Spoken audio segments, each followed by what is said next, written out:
What's up, everyone? This is Demontre Black. Today we're gonna react to a death battle: Hercules versus Sun Wukong. Let's watch. This episode of Death Battle is sponsored by BetterHelp. We're all familiar with burnout, the lack of motivation, the fatigue, the irritability without even knowing it. And it doesn't have to just be work related, it can be from anything in our lives. BetterHelp Online Therapy wants to remind you to prioritize yourself. Talking with someone can help you figure out what's causing stress in your life. It can also feel great to let that weight off your chest, a weight you might not even have known was there for weeks, months, maybe years. And talking to a professional can give you a better perspective on your life and how to go forward with a healthier mindset. Good for you and others around you. BetterHelp is customized online therapy that offers video, phone, and even live chat sessions with your therapist, so you don't have to see anyone on camera if you don't want to. It's more affordable than in-person therapy, and you can be matched with a therapist in under 48 hours. Our viewers get 10% off their first month at betterhelp.com/deathbattle. That's betterhelp.com/deathbattle.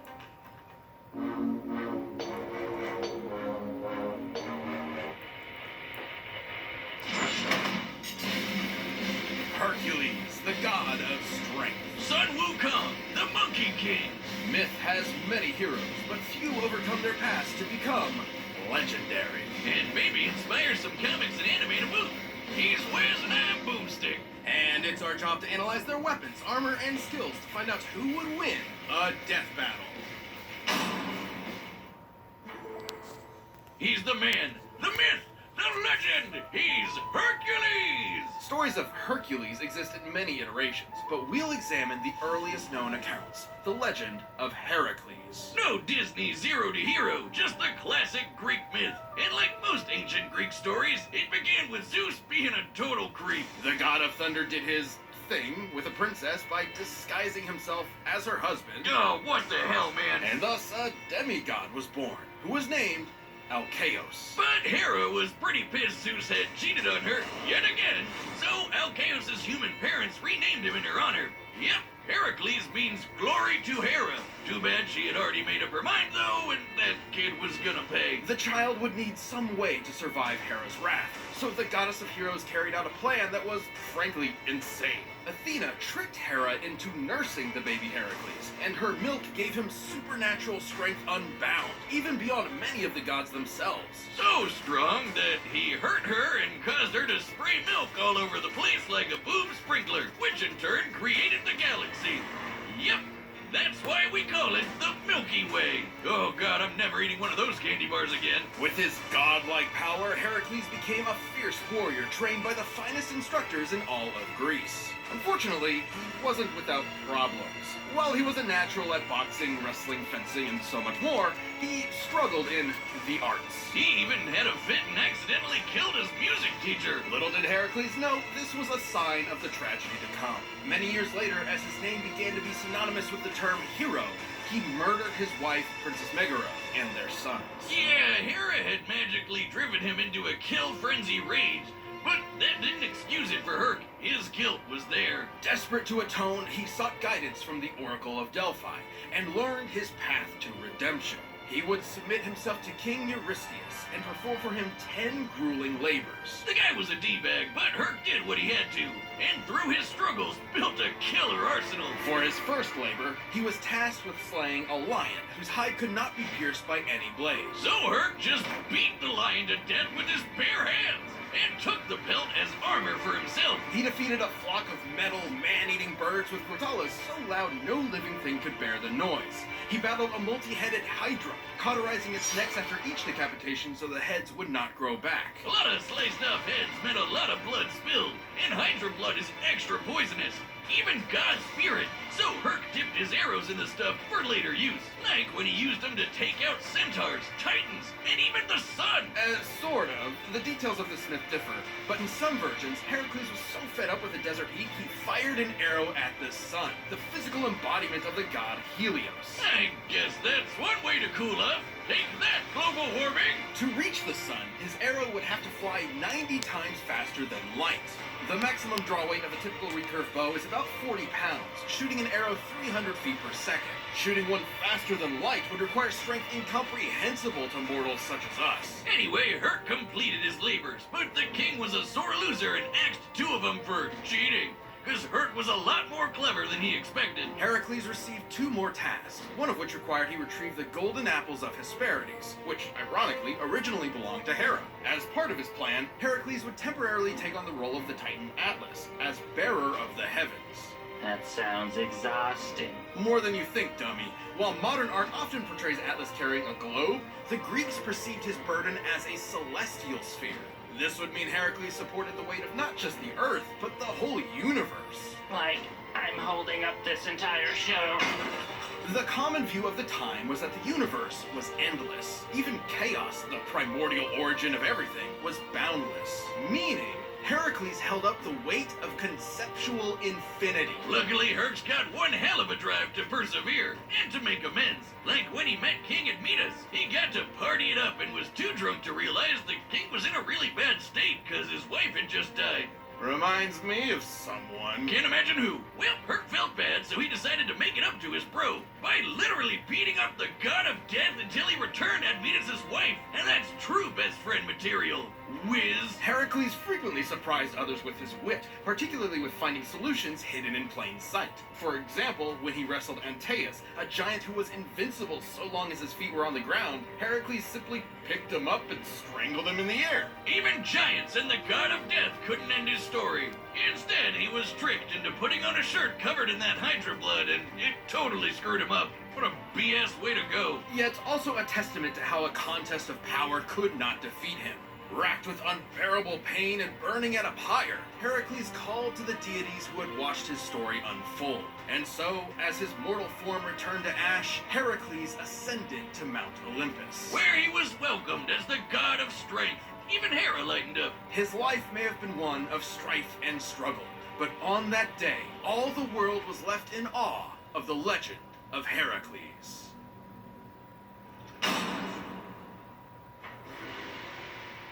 There once was a mighty monkey warrior, born of a mystic stone from the energy of the sun and moon. Upon birth, he graciously bowed to the cardinal directions and Shot lasers from his eyes! Strap in, folks, this one's a doozy. This monkey soon befriended a band of other primates, and rather narcissistically named himself their handsome Monkey King. But after a few centuries of monkeying about, he got a taste of the dreaded midlife crisis. You see, the Monkey King was fierce and brave, yet he feared death. So he ventured to new lands in search of immortality. Turns out he'd find a lot of it. Training under the Taoist master Puti, he earned his first method of immortality, and a new name. He would be the Monkey Awakened to the Void, spoken as Sun Wukong. He also learned a bunch of magic.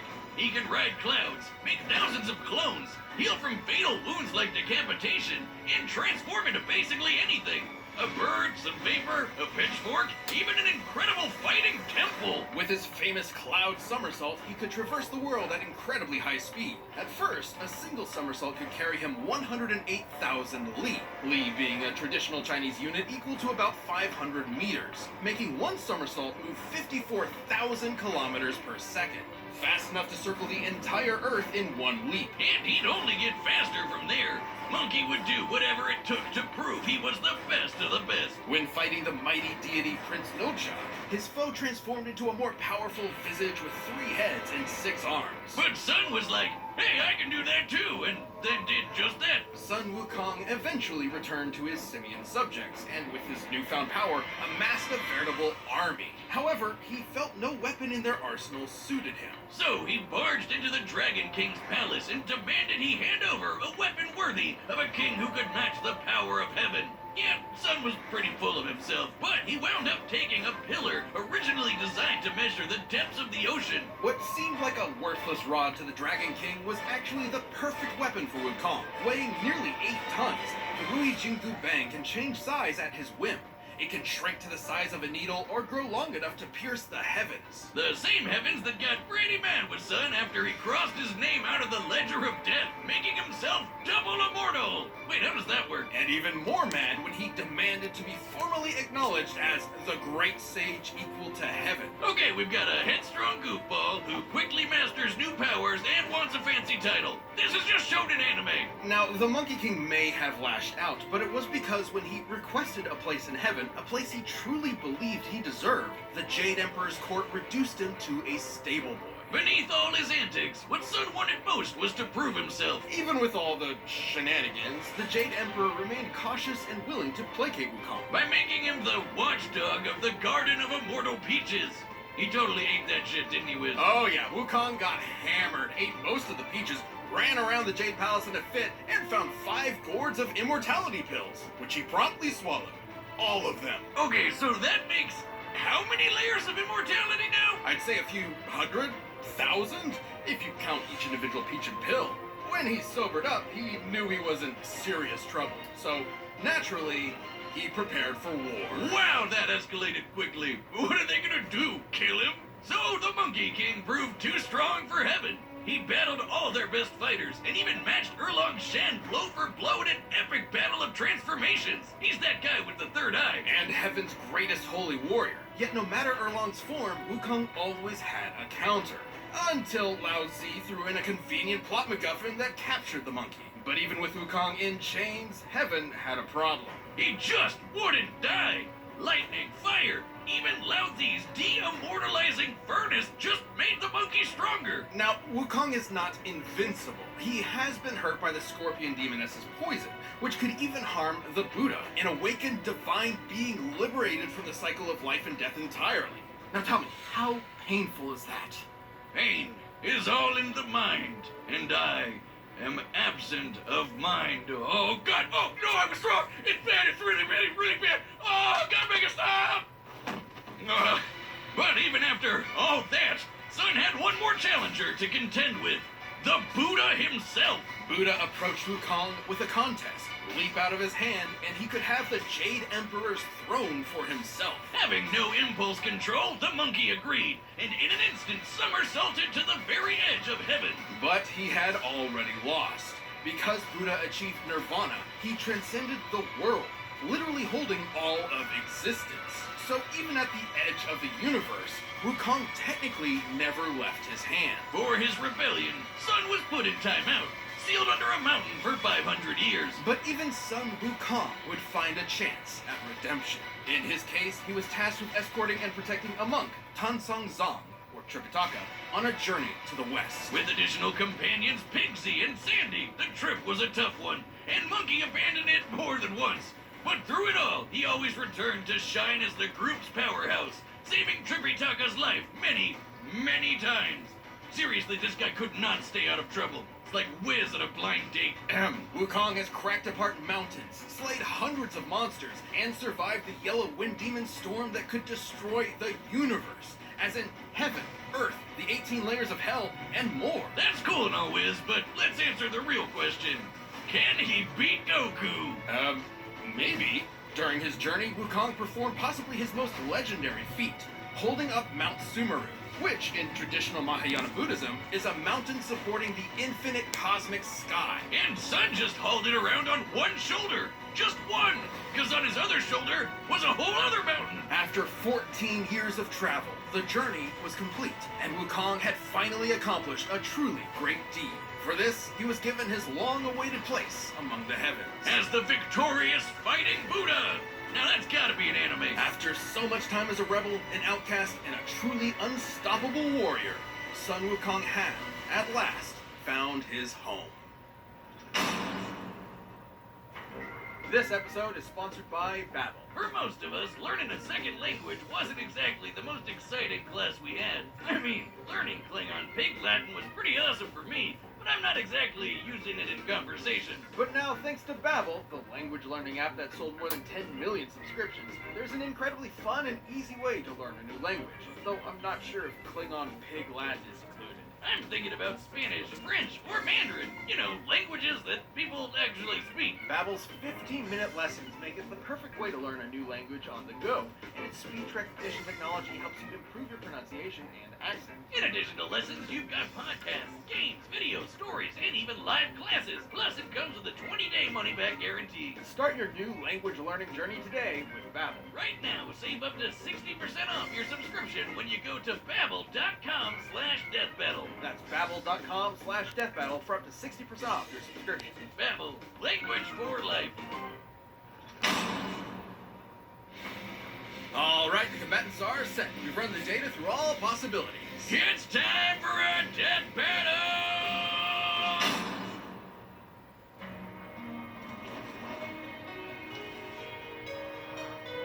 Our tale begins atop a great mountain where the mighty Heracles sought a gift from the gods. Oh there! I'm in need of that apple. Relinquish it. Sorry, I'm supposed to find my master some vegetarian food. You'll find it elsewhere. But Heracles was not so easily fooled.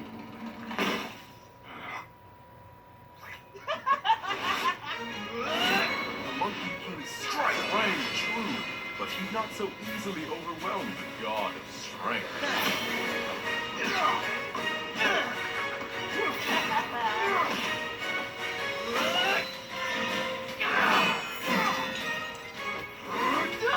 I am Heracles!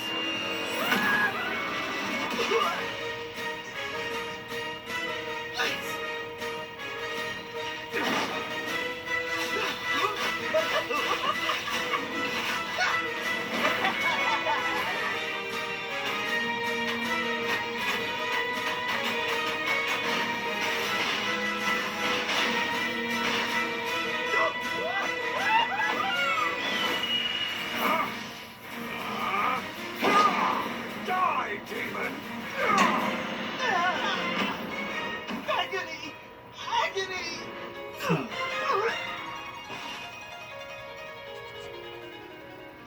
The Monkey King fell into a strange forest, in awe at such a wondrous fight. But should he mistake his fear, he might lose his head. I haven't had such fun since I fought all of heaven. Change! Behold me, the immortal Monkey King! Huh. Multiple heads. Of course. You've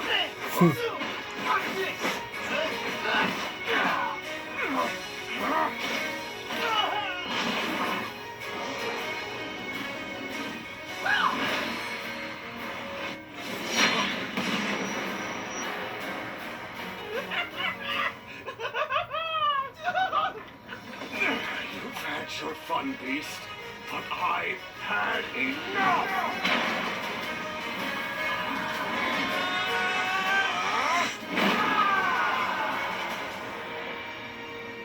In heavens above, the gods witnessed their earthbound selves, and so joined in battle.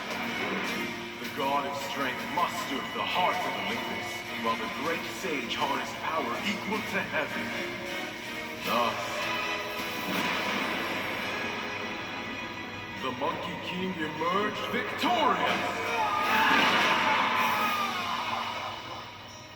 Wow, would you look at that? I struck him so hard he was reduced to nothingness. With a formidable foe slain, stricken against the mountain's breast, so ends our great tale of East and West.